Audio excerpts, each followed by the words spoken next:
세상에도 분야별로 직업이 다 다르고 사람마다 하는 일이 다 다르듯이 교회를 세우는 일에도 맡은 분야가 다 있고 하는 일들이 다 다릅니다. 목사가 하는 일이 있는가 하면 장로가 하는 일이 있고, 장로가 하는 일이 있는가 하면 집사가 하는 일이 있고, 또한 권사가 하는 일이 다 있어서 서로 보완하고 서로 합력하여 선을 이루게 되는 것입니다. 그러니까 내가 부족한 것은 저쪽에서 채워지고 저쪽이 잘하는 것은 내가 부족할 수 있는 것을 우리는 꼭 인정을 먼저 해야만 합니다. 그것이 우리가 본문을 대할 때에 가져야 할 가장 기본적인 자세일 것입니다. 주님께서는 자신을 따르는 수많은 무리들이 모여있는 것을 바라보시면서 그들에게 이렇게 말씀을 하셨습니다. 물은 내게 오는 자가 자기 부모와 처자와 형제와 자매와 더욱이 자기 목숨까지 미워하지 아니하면 능히 내 제자가 되지 못하고, 누구든지 자기 십자가를 지고 나를 따르지 않는 자도 능히 내 제자가 되지 못하리라. 우리 생각으로는 이해하기 쉽지 않은 말씀 같아 보입니다. 아니, 세상에 그렇게 어렵고 힘겨운 사람들을 사랑하는 주님이 그런 말씀을 하실 수 있을까? 그런데요, 조금만 우리가 그 말씀을 붙들고 생각을 하면 금방 무릎을 칠 수 있는 말씀입니다. 우리는 늘 확인하는 일이 있습니다. 특별히 젊은 부부 간에는 더욱 확인을 여러 차례, 아니 다짐에 다짐을 하곤 합니다. 그게 뭐죠?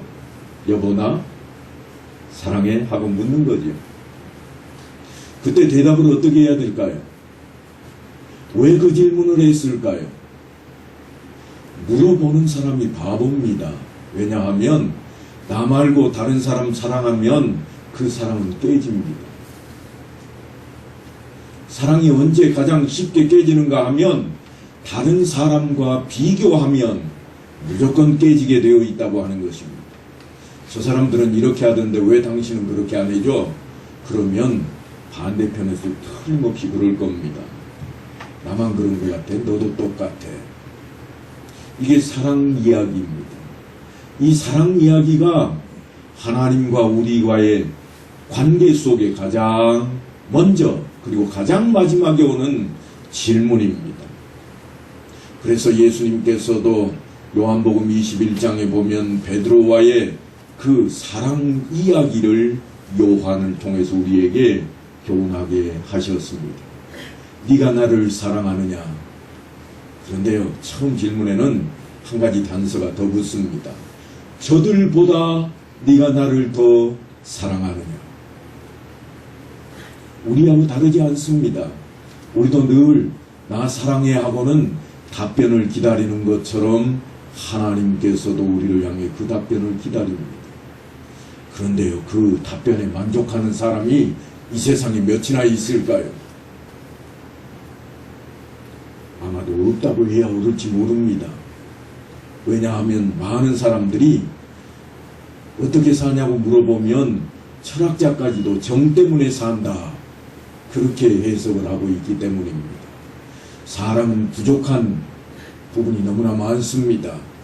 연약한 부분이 너무나 많습니다. 그래서 사람을 창조할 때부터 하나님께서는 그 시기에 좋지 못하고 부족해 보여서 돕는 배필을 만들어 놓으셨고, 그 배필을 만들 때는 온전히 가지고 있는 것을 제해놓고 나머지를 더해서 만들었다고 하는 사실입니다. 그러니까 한쪽이 잘난 게 있으면 반대편은 그게 못나고 다른 것이 잘나야 되는 것이 맞는 이치입니다. 교회 안에서도 마찬가지일 겁니다. 그렇게 되어야 할 것인데 그게 언제 가능한가? 사랑할 때만 가능합니다.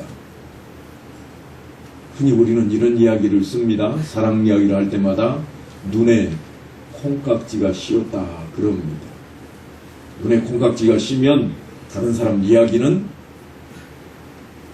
안 들리는 게 아니에요. 들으면 오는데 그까짓 건 뭐 내가 이 사람 사랑하는 것보다 중요하지 않아. 오직 사랑으로 가기 때문입니다. 그런데 성경이 오늘 말씀이 우리에게 주는 교훈이 뭔가 하면 사람이라고 하는 것이 항상 그렇게 온전히 사랑할 수 없더라는 겁니다. 그러면 언제 온전해질 수 있는가? 종이 되지 않고는 온전해질 수가 없습니다. 그래서 오늘 말씀을 아주 간략하게 요약하면 그 내용이 무엇인가 하면 네가 내 종이 되려느냐? 그겁니다. 종은 자기 주장이 없습니다. 자기 뜻이 없습니다. 주인의 뜻대로, 주인의 주장대로 언제든지 따라야 되는 게 종입니다. 자기가 가진 것도 주인의 것이요. 자기가 아무리 관리하고 아무리 일을 한다고 할지라도 다 주인의 것입니다. 그래서 특별히 오늘 말씀을 보면 뭐라고 그러는가 하면 밥상머리에 있으면서 종들어 같이 앉아 먹자고 할 사람이 누가 있겠느냐? 그렇게 이야기를 합니다. 그리고 네가 내 밥 차려줘서 감사하다고 감사의 인사할 주인이 어디 있겠느냐? 이 이야기는 그런 사람도 있을 겁니다. 그러나 그 이야기를 하고 싶어 하는 게 아닙니다. 주인과 종의 자리를 기억하라고 하는 것입니다. 하나님 나라의 일꾼이라고 하는 것은 그 자리로 가지 않으면 충성할 수 없는 자리입니다. 흔히 목회자를 가리켜 하나님의 종이라 그럽니다.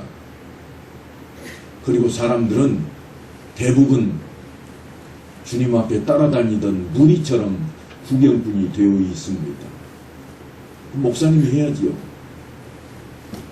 목사님이나 되니까 그렇게 하지요. 우리의 생각 속에 가지고 있는 마음들입니다.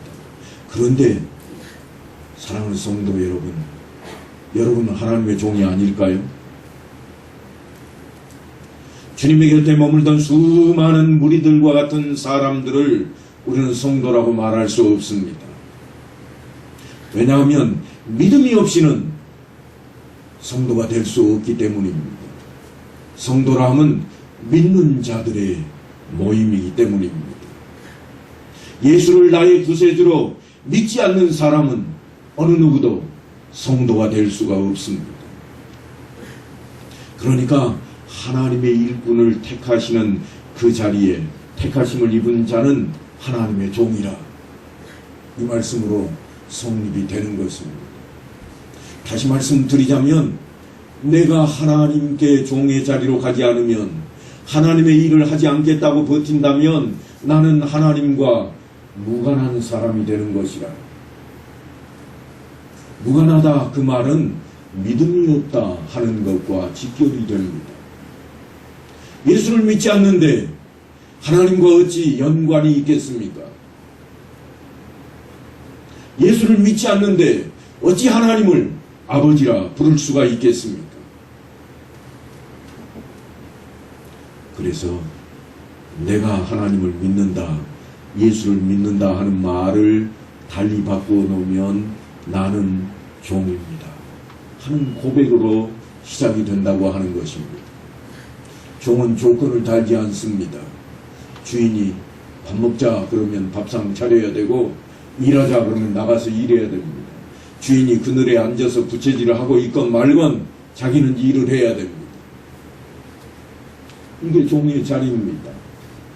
때로는 주인이 잘못해놓고 그 잘못된 벌 받으라고 그럴 때, 옛날 드라마를 보시면 종종 등장합니다만 관청에 붙들려가 매 맞는 거는 종이 가서 대신 맞았습니다.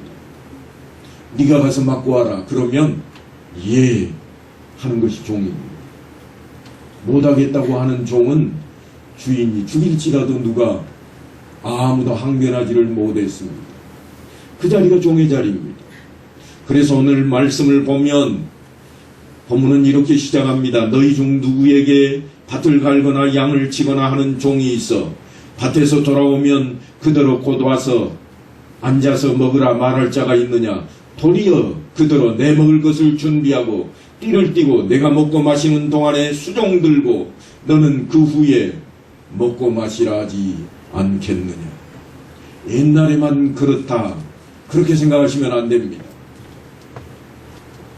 아무리 남녀 평등을 외치는 세상이 되어 있지만 주인과 종의 자리라면 어김없이 이 법칙이 적용이 되는 것입니다. 하나님과 평등하다고 생각하시면 안 됩니다. 우리는 하나님과 평등하지 않습니다. 우리는 하나님의 일꾼이다. 이 말은 그래서 내가 하나님의 종이라 하는 해석을 반드시 붙들고 나서야 됩니다. 그렇지 않으면 이렇게 일할 수 없습니다. 자신이 한 일이 있어도 자신이 희생하고 봉사를 하였음에도 불구하고 종은 주인을 먼저 생각합니다. 주인의 일이 먼저입니다. 종은 결코 주인에게 보상을 바라지 않습니다. 물론 주인 중에 좋은 주인도 있고 못된 주인이라 평하는 종들의 이야기도 있을 것입니다. 왜냐하면 아픈 딸을 들쳐업고 뛰어가고 있는데 주인이 부릅니다. 딸을 사랑하는 마음에 딸을 고치기 위해서 의원에 먼저 갔다 왔더니 주인이 붙들어다 놓고 매질을 했습니다. 그런데 아무도 그 주인에게 항변하지를 못했습니다. 왜냐하면 주인과 종의 자리가 그렇기 때문입니다.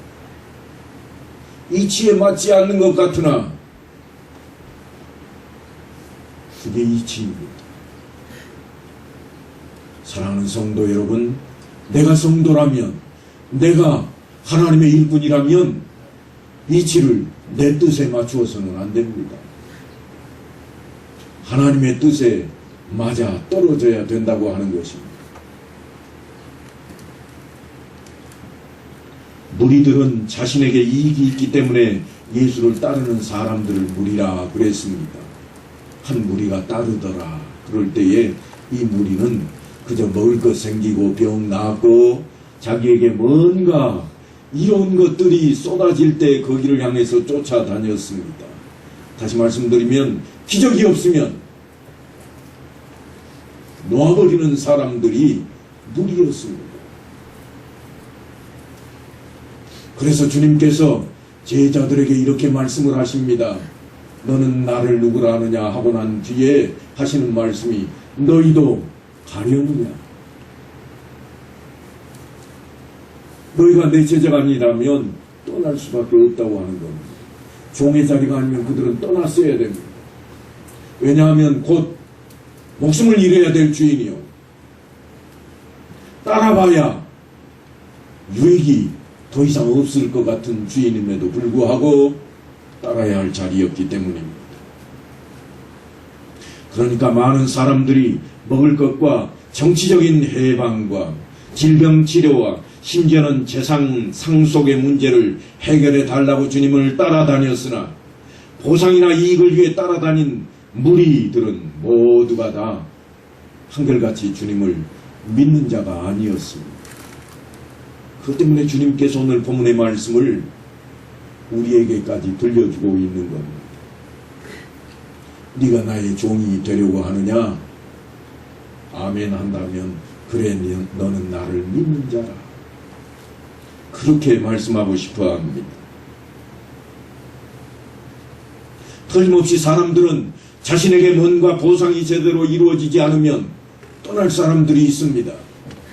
교회 안이라고 없을까요?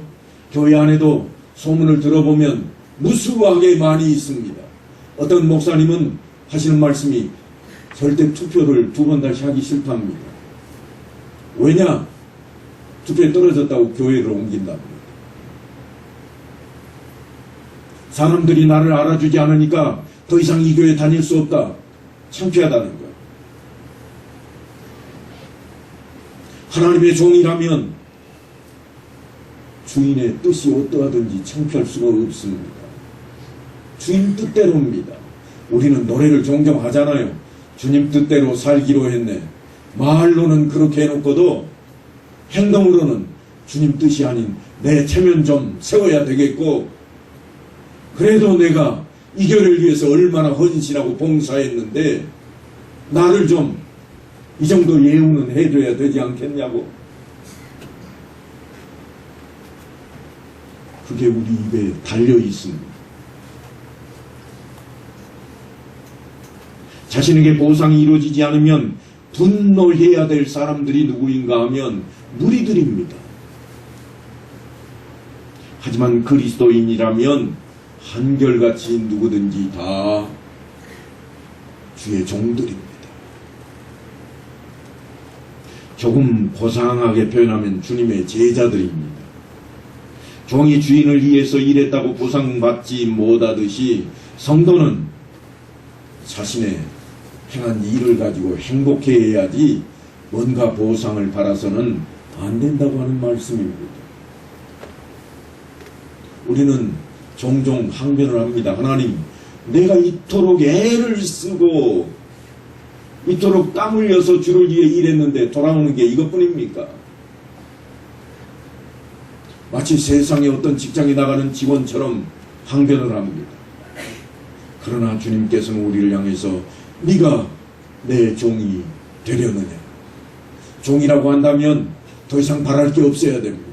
죽으라고 하면 죽어야 되고 이 일을 하라고 하면 싫든 말든 무조건 해야 된다고 하는 것입니다. 이게 사랑의 1번지입니다. 네가 나를 사랑하느냐? 그 1번지에 대한 이야기입니다. 하나님을 주인으로 모시고 사는 것 그 자체가 행복이라고 하는 것을 깨닫는 자가 바로 종이요 하나님의 일꾼이 되는 것입니다. 명한 대로 하였다고 종에게 감사하겠느냐? 이와 같이 너희도 명령받은 것을 다 행한 후에 이르기를 우리는 무익한 종이라 우리가 하여야 할 일을 한 것뿐이라 할지니라. 그렇게 하는 것이 마땅한 것입니다. 교회의 일은 상을 받기 위해 하는 일이 아닙니다. 칭찬을 받기 위해서 하는 일이 아닙니다. 하나님의 교회에서 하나님의 일을 한다고 하는 것은 바로 그와 같은 원리인 것입니다. 그래서 하나님의 종이라 그럽니다. 인정받거나 보상을 받고자 일하지 않고 주인을 일해 주인만을 위해 일하는 사람이 다름 아닌 종입니다. 세상 사람들은 앞으로 받을 보상을 위해서 일을 하지만 하나님의 종은 이미 받은 구원의 그 은혜를 인해서 일하는 성도입니다.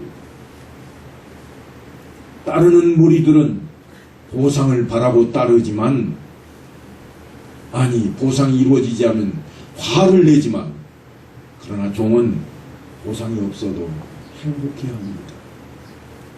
그래서 자기 십자가를 기쁨으로 질 수 있는 자가 되는 것입니다.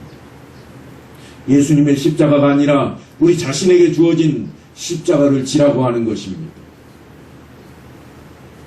자기 십자가는 다른 사람이 져줄 수 없습니다.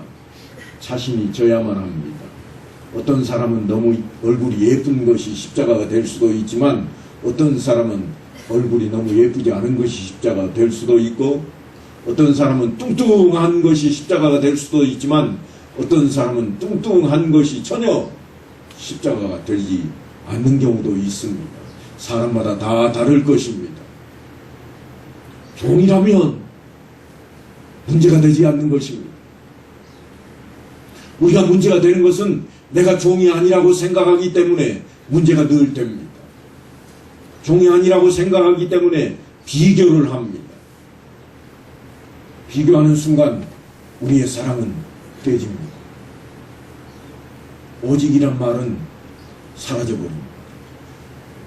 눈의 콩깍지는 벗겨지고 말 것입니다. 책임은 생각하지 않고 권리만 생각하는 사람들도 있습니다. 그런 사람들이 바로 주님을 따르던 무리들입니다. 교회 역사상 많은 일꾼들이 세워졌습니다. 많은 목사들이 세워졌고 많은 장로와 집사와 권사들이 세워져서 교회를 세우는 일에 쓰임받아 왔습니다. 그러나 다 잘하였다 그렇게 기록하고 있지를 못합니다. 세울 때는 눈물 콧물 흘리면서 다짐한 사람들이었지만 그의 결국을 보면 어떤 사람은 악의 구렁텅이에 빠져버리기도 하고 어떤 사람은 교회에서 제발 없었으면 좋겠다고 여기는 사람도 있고 어떤 사람은 있으나 마나 그저 이름만 붙어있지 하는 일이 없는 그러한 사람도 있기도 합니다.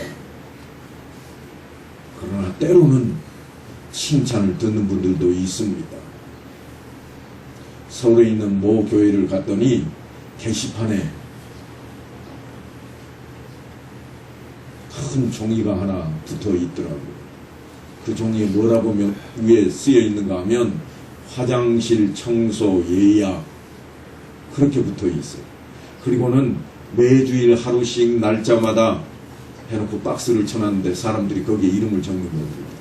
보니까 아무개 장로 하는 것으로 다 채워지고 집사들이 쓸 칸이 없답니다. 그래서 어떤 분이 이렇게 써놨어요. 저는 집사님만 보조라도 하랍니다. 박스 밖에 있어도 버리지 마세요. 그걸 보고 제가 깜짝 놀랐습니다. 야, 이 교회는 주님의 교회가 맞다.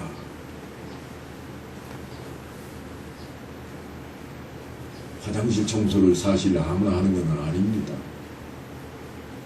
사용하면서 지저분하다고 욕하고 불평할 수는 있겠지만 깨끗하게 하고자 하는 일은 쉽지가 않습니다. 그런데 그 교회는 열심을 다하는 일이 있더라고요. 또 다른 교회 이야기도 있습니다. 그 교회는 화장실 청소 담당이 지정이 되어 있습니다. 왠가 하면 한 분이 한쪽 다리를 공장에서 일하다가 잃었는데요. 그래서 더 이상 일을 할 수가 없습니다. 그래서 교회에다 청원을 넣습니다. 목사님, 장로님, 당회에서 이거 받아주세요 하고 청원서를 올렸는데 뭐라고 올렸는가 하면 내가 세상에 할 일이 없습니다. 아무도 안 받아줍니다. 교회에서 받아주세요. 내가 화장실 청소 담당하랍니다. 그래서 그 교회는 한쪽 다리를 불의의 사고로 잃은 이분이 청소 담당으로 지정이 되어 있기도 했습니다. 제가 왜 화장실 이야기만 하고 있는가 하면 이게 사람들이 제일 싫어하는 일이라 그렇습니다. 사람마다 다릅니다. 다 그걸 할 수 있는가? 그렇지 않습니다. 일하기 바쁜 사람들은 그거 붙들고 있지도 못합니다. 그 일을 할 수 있는 사람은 그 일을 할 수 있는 시간이 있는 사람들일 뿐입니다. 착각하시면 안 됩니다. 내가 보다 헌신할 수 있기 때문에 아까운 시간 쪼개서 나는 이 일도 하고 있다. 자랑거리로 만들려고 하면 안 됩니다. 그 일을 함에 있어서 감사할 수 있는 사람이 그 일을 해야 된다고 하는 겁니다. 우리 교회들도 마찬가지입니다. 어느 구석 하나 치우고 또한 어느 구석 하나 만지작거리는 일조차도 할 수 있는 사람이 해야 됩니다. 아무나 하지 못합니다. 제가 처음 우리 교회 와서는 전지 가위를 들고 여기저기 많이 쫓아다녔습니다. 그래서 어떤 분이 그러시더라고요. 목사님이 제발 그러지 마세요. 다른 사람들이 못하잖아요. 근데 지금은 어떻게 됐는가 하면 제가 잘 못합니다. 죄송스럽고 송구스럽지만 제 몸이 조금 그렇게 허락을 하지 못합니다. 할만할 때 해야 됩니다. 주님께서 만나주실 만한 때에 우리가 그분을 찾아야 하듯이 우리가 일할 만한 때에 일을 해야 되지 않겠습니까? 오늘 공동의회를 하면서도 염려되는 것이 그 부분입니다. 이 자리에 오고 싶어도 오지 못하는 분들이 계십니다. 병상에 있든가 혹은 거동이 불편해서 못 오는 분들도 계실 겁니다. 나도 교회를 위해서 한 표 행사하고 싶지만 그러지 못한 분들도 계실 겁니다. 그래서 지난 당회에서는 이렇게 당회 결의는 했습니다. 그분들에게 부재자 투표라도 하시게 해드리자. 위임장을 쓰게 하고 부재자 투표를 하게 해 주도록 그렇게 해서 오늘 공동의회 시간에 여러분에게 추임을 받고자 하는 내용 중에 하나입니다. 사랑하는 성도 여러분, 십자가는 사람마다 다 다릅니다. 어떤 성도는 교회와 거리가 먼 것이 십자가가 될 수 있지만 어떤 성도는 가까운 것이 십자가가 될 수도 있습니다. 여러분, 우리 교회가 시골교회라고 하는 십자가를 다 져야 됩니다. 그 내려놓을 수 없는 우리의 십자가입니다. 성격이 안 맞는 남편과 아내도 그 십자가를 짊어져야 됩니다. 이와 같이 너희 중에 누구든지 자기의 모든 소유를 버리지 아니하면 능히 내 제자가 되지 못하리라. 참 어려운 말씀입니다. 과연 모든 소유를 버린다는 말이 무슨 뜻인가? 자신의 재산이 하나도 없어야 되는가? 땅 문서나 집 문서, 통장이나 지갑을 가지고 있으면 안 된다는 그런 말씀인가? 그렇게 하고서는 우리가 이 땅에 살아갈 수조차 없을 겁니다. 도대체 이 말씀의 의미가 뭔가? 그 말씀은 소유권을 포기하라는 겁니다. 내 지갑의 주인은 주님이십니다. 그렇게 하자는 거예요. 이 문서 주님 겁니다. 그렇게 하자는 거예요. 나는 주님께서 주신 은혜로 살아가고 있습니다. 그렇게 될 때 우리는 종이 되는 자리에 갈 수가 있게 되는 것입니다. 내 소유권을 포기하고 하나님의 소유로 돌릴 때에야 비로소 그렇게 되는 것입니다. 가족도 친족도 자신의 목숨까지도 자기 소유라고 주장할 것이 아니라 하나님의 소유라고 인정해야 된다고 하는 것입니다. 그것이 믿음입니다. 믿음이 어떤 분은 쉬운 것이라 말씀을 합니다만 사실은 쉬운 것은 아닙니다. 쉽다는 표현은 종이 되어버린 사람에 한해서 쉽다는 것입니다. 마치 종이 주인의 것을 가지고 주인을 위해 살아가듯이 하나님을 주인으로 모셨다면 우리는 주님을 주인으로 모신 자답게 그렇게 살아가야 된다는 뜻입니다. 바로 종의 자리입니다. 소유권 이전은 마땅한 것이요, 그렇게 여기는 사람이 주님의 제자가 됩니다. 제자는 그러니까 자신이 종으로서 주인이신 하나님의 것을 가지고 사용하며 사는 것을 행복하게 여기는 그러한 사람입니다. 하나님의 것을 관리하는 청지기로서 만족하는 사람입니다. 만물의 주제이신 하나님을 인정하는 사람이야말로 제자요, 또한 하나님의 종이라 말할 수 있습니다. 성경은 여기에 대해서 아주 분명합니다. 충성되고 지혜 있는 종이 되어 주인에게 그 집 사람들을 맡아 때를 따라 양식을 나눠줄 자가 누구냐? 주인이 올 때에 그 종에 이렇게 하는 것을 보면 그 종이 복이 있으리로다. 내가 진실로 너희에게 이르노니 주인이 그 모든 소유를 그에게 맡기리라. 주님의 소유권을 인정하고 충성을 다하는 자에게 주인이신 하나님의 모든 것을 관리할 수 있도록 맡기신다고 하는 복의 원리를 기억하셔야 됩니다. 창세기 22장에는 엄청난 사건이 기록이 되어 있습니다. 백세 얻은 아들 독자를 아브라함이 하나님께 번제로 바치는 사건입니다. 번제라고 하는 것은 불 위에서 태우는 겁니다. 그것도 칼로 조각조각 내가지고 불 위에 태우는 일입니다. 어디 세상의 아버지가 아들을 그럴 수 있습니까? 못합니다. 그러나 종은 주인의 명령대로 그렇게 합니다. 그것이 곧 주인의 소유권을 인정하느냐는 질문이었고, 그것을 인정하게 될 때 하나님께서는 네가 네 아들 네 독자라도 내게 아끼지 아니하였으니 내가 이제야 네가 하나님을 경외하는 줄을 아노라. 그래서 아브라함이 하나님의 종으로 인정받게 되었고 믿음의 아버지라, 믿음의 조상이라, 그런 표현을 쓰게 되었다고 하는 것입니다. 사랑하는 성도 여러분, 하나님의 일을 하려거든 바로 하나님의 종의 자리로 나아가야 합니다. 종으로 여기지 않는다면 내 가정, 내 직장, 내 사업 때문에 하나님의 일을 최우선으로 할 수가 없습니다. 하나님께서 내게 베푸신 은혜에 감사함으로 마땅히 해야 할 일로 여기고 몸된 교회를 통해서 그 자리를 지킬 수 있는 그런 성도들이 모두 되어지고 오늘 또한 공동의회도 그 마음을 가지고 참여하는 성도들 다 되시기를 간절히 축원합니다.